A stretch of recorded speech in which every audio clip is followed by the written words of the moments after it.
Olá, tudo bem? Você já parou para pensar por que, em vez de empregados ou funcionários, algumas empresas usam os termos colaboradores ou parceiros? Essas palavras parecem inofensivas, mas carregam significados que vão muito além do que imaginamos. Hoje vamos desvendar a verdadeira intenção por trás desses termos e como eles moldam as relações de trabalho no Brasil. Bem-vindo ao canal! Antes de avançarmos, deixa eu me apresentar. Para quem não me conhece, eu sou o professor Rodilon Teixeira, mestre em administração pela URGS e doutor também em administração pela PUC-Rio. A você que está chegando agora ao canal, seja bem-vindo. No vídeo de hoje, vamos explorar as origens e os significados ocultos por trás dos diferentes termos que são empregados para designar os trabalhadores nas organizações no Brasil. Mais do que simples palavras, esses nomes refletem mudança nas relações de trabalho. E elas têm um impacto profundo na forma como percebemos o nosso papel nas organizações. A origem dos termos. Vamos começar com uma breve viagem ao tempo. Empregado. Na época da Revolução Industrial, o termo empregado era amplamente utilizado. Era um nome direto que deixava claro que a pessoa estava vendendo a sua força de trabalho em troca de um salário. Não havia ilusões sobre a natureza da relação. Era uma troca econômica com direitos e deveres bem definidos. Esse é um termo comum que também é encontrado na CLT, ou seja, nas consolidações das leis trabalhistas brasileiras. Vamos a um outro termo, funcionário. Com o tempo, funcionário se tornou popular, especialmente no serviço público, mas é também empregado nas empresas privadas. Esse termo traz a ideia de estabilidade e um vínculo formal com a organização, algo que no passado existia até mesmo a estabilidade para o empregado que tinha carteira assinada, ou seja, o seletista, algo que mudou. Hoje não há mais essa relação. O termo reforçava o caráter institucional da relação de trabalho. Agora vamos avançar para os termos mais modernos que, à primeira vista, parecem inofensivos, mas que escondem estratégias mais complexas, como veremos. Colaborador. Nos últimos anos, o termo colaborador se tornou comum e é muito utilizado em várias empresas, especialmente no setor corporativo. É comum encontrar em revistas que são designadas como Pop Manager, que são livros e revistas de consumo rápido, produzidas pela mídia de negócios, também conhecida como literatura de aeroporto. À primeira vista, colaborador parece indicar um ambiente de trabalho onde todos contribuem igualmente para o sucesso coletivo. Mas, segundo pesquisas acadêmicas, esse termo é frequentemente utilizado para disfarçar a subordinação, ou seja, trata-se de um eufemismo, figura de linguagem usada para suavizar a informação e amenizar palavras ou expressões que poderiam soar de maneira desagradável. Neste caso, vai suavizar as relações de poder e ocultar potenciais conflitos trabalhistas. Ao chamar alguém de colaborador, a empresa pode estar criando uma ilusão de que todos estão no mesmo nível, quando, na verdade, a hierarquia e a responsabilidade legal ainda são as mesmas. Um outro termo, parceiro. É um outro termo que é comum chamar parceiro. Este nome sugere uma relação de cooperação mútua, mas muitas vezes é usado para esconder uma relação de trabalho tradicional. Em regime de trabalho informal, os contratos flexíveis, chamar o trabalhador de parceiro pode ser uma forma de evitar responsabilidades trabalhistas, deixando o trabalhador sem os direitos que teria como empregado formal. Como ocorre com a Uber, que propositalmente chama os motoristas de parceiros, dando a ideia que não há nenhuma responsabilidade da empresa. Algo que em vários países a justiça já definiu que sim, há responsabilidade da empresa. No Brasil, vemos aí disputas judiciais e está em debate a regulamentação de lei para regular essa relação de parceiros entre empresas e motoristas. Um outro exemplo, que é bom para a gente ter uma ideia mais clara, eu lembro de um colega que trabalhava numa rede de supermercados em condições de exploração e sobrecarga de trabalho. Nessa empresa, os empregados mal podiam ir ao banheiro. Tratava-se de uma relação de trabalho tensa. Mas A política de RH da empresa usava o termo parceiro para se dirigir aos empregados, mas parceria não era o que se via nessa relação de trabalho. Eu vou deixar aqui, neste card, a indicação de um vídeo em que aborda aspectos da motivação no ambiente de trabalho. Vamos a um outro termo, associado. Finalmente, temos o termo associado, frequentemente usado em cooperativas e algumas empresas que promovem a ideia de participação e corresponsabilidade. No entanto, esse termo também pode ser usado para minimizar a subordinação e criar uma falsa impressão de autonomia e igualdade. Eu vou deixar aqui também nesse outro card a indicação de um vídeo em que abordo o processo de elaboração do plano de cargos e salário, quando se prepara um documento em que se define nele nome dos cargos e também vai tratar. Além desse processo, a política de RH, as comunicações da alta gerência também passam e contribuem para definir informalmente a escolha da nomenclatura a ser empregada para se dirigir aos empregados. Há ainda termos utilizados no setor público. No setor público, é comum utilizar servidor. De acordo com a Constituição Federal, o servidor público é o termo usado para designar aqueles que ocupam cargos no setor público, sendo regidos por estatutos específicos e normalmente contratados pelo concurso público. A origem do termo está ligado à ideia de serviço à comunidade e à administração pública.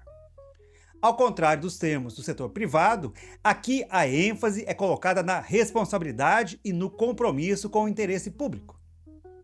Vamos a um outro termo, empregado público. Empregado público é uma figura híbrida, que ocupa um cargo público, mas é contratado sob o regime da CLT, das Consolidações das Leis Trabalhistas. O termo reflete uma relação de trabalho formal, mas com uma flexibilidade maior em comparação com o servidor estatutário, visto que, em geral, esse tipo de trabalho não tem estabilidade. Ele é geralmente encontrado em empresas públicas ou sociedades de economia mista. Agente público. O agente público é um termo mais abrangente e inclui todos aqueles que exercem, mesmo que temporariamente ou sem remuneração, alguma função pública.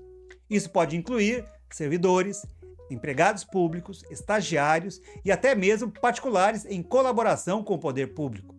A legislação sobre ética e direito administrativo reforçam que esses agentes devem seguir os princípios da legalidade, impessoalidade, moralidade, publicidade e eficiência. O viés ideológico. Então, por que as empresas adotam esses termos? Já pensou sobre isso? Na verdade, em geral, isso faz parte de uma estratégia ideológica do campo da gestão. Ao escolher palavras como colaborador ou parceiro, as empresas estão tentando suavizar a percepção das relações de poder e, em alguns casos, minimizar os possíveis conflitos trabalhistas. É uma forma de criar uma imagem de modernidade e inovação, enquanto oculta a rigidez da relação de trabalho tradicional. Isso pode enfraquecer a percepção do subordinado e dificultar a organização dos trabalhadores em busca dos seus direitos. Relação empregado-empregador.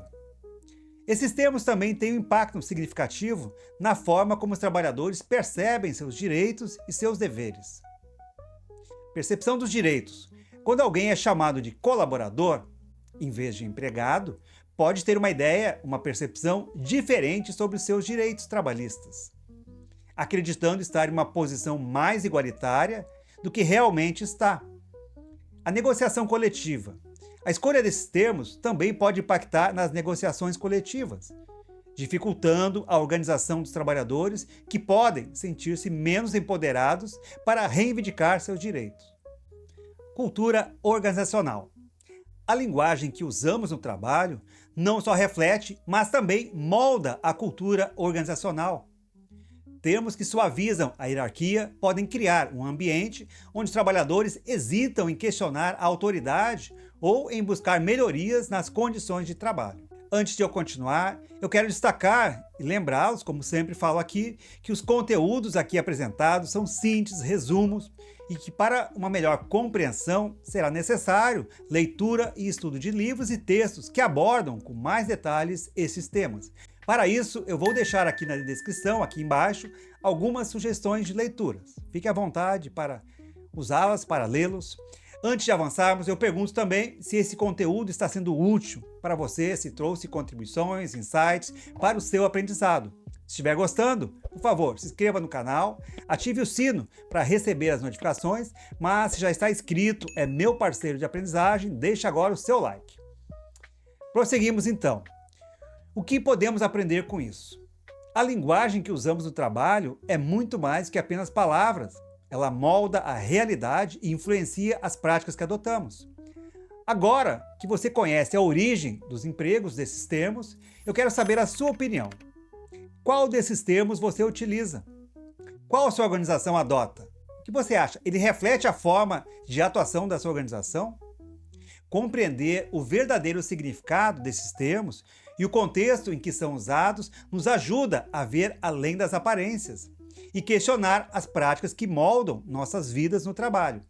Particularmente, como devem ter observado nos conteúdos que eu aqui coloco, que eu apresento, ou mesmo em sala de aula ou no ambiente de trabalho, geralmente eu utilizo os termos empregados, trabalhadores, servidores, terceirizados ou prestadores de serviço, estagiários. Então, eu uso o real termo, porque eu não considero que esconder o tipo de relação de trabalho, ou seja, suavizar usando termos como colaboradores ou parceiros, seja mais importante do que a forma como efetivamente nós tratamos as pessoas. E sim, efetivamente, a parceria que temos com todas as pessoas com quem trabalhamos, independente do tipo de relação de trabalho que as pessoas da nossa equipe mantenham com a organização.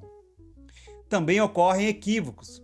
Há poucos dias atrás, uma instituição que atuo, veio um e-mail distribuindo uniformes. Então, os servidores deveriam ali identificar, falar o seu número de roupa, porque será doado, será dado pela empresa uniformes. Só que na mensagem vinha colaboradores. O que aconteceu? Os prestadores de serviços terceirizados perguntaram: eu também devo preencher essa lista? Bom, para quem atua no serviço público sabe que há limitações na legislação do que se gasta e o que se deve utilizar para terceirizados, porque geralmente a própria empresa que o órgão contrata deve comprar os uniformes e não o órgão público. Então, assim, são imprecisões que o termo coloca, porque quando você fala colaborador, o que se entende normalmente nessa organização é todas as pessoas que trabalham nesse ambiente. Envolve estagiários, prestadores de serviços, servidores, empregados públicos, entre outros. Então, há uma imprecisão no termo. Seguindo, em minha experiência profissional, nesses mais de 25 anos que eu atuo no setor público, eu tenho visto que é comum, infelizmente, que os trabalhadores terceirizados são tratados sem o devido respeito, consideração ou reconhecimento pelo trabalho que realizam. E apenas chamar de colaborador não altera esse tipo de relação. E se você quer conhecer e saber como melhorar as relações e o ambiente de trabalho, a minha sugestão é: comece conhecendo as tendências atuais em gestão de pessoas. Assista esses 2 vídeos que eu vou deixar aqui e você vai conhecer um pouco mais. Obrigado por assistir e até a próxima!